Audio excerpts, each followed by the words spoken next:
Hi, this is Stu from Happy Wheels, and today we're going to check out cleats for wear and how to put some new ones on. So over here we have our shoe, and this is a worn cleat. As you can see, it's very thin at the front, and at the back it's quite chewed up. That's a new one. As you can see, the difference in the nose.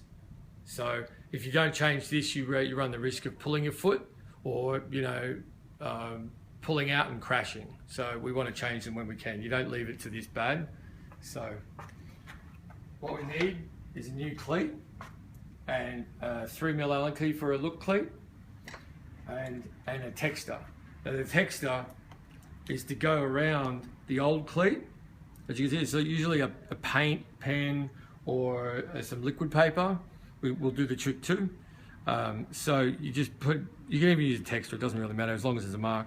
As you can see, you go around the old cleat, just put a rough stencil around the old cleat, and then as soon as you take this cleat off, you'll know exactly where the new one's got to go back on.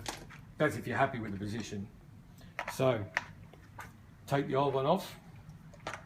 Sometimes these could be a bit rounded out, so you use the more hexagonal end, not the rounded end, if you have one of these tools. If you then get stuck, you can always use a screwdriver. Take these off.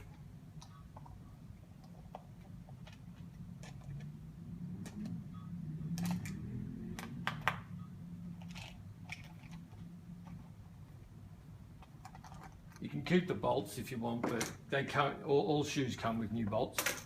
So when you put new shoes in, new cleats back in, you put a little bit of grease inside the thread. That's to stop the bolt and the thread binding, because they're both steel.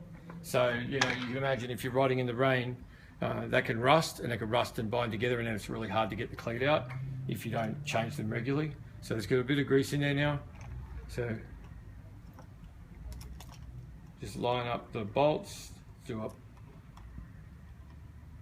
bolts in the holes, just do them loose at the start, and then as you can see here, so now we know where the old cleat was.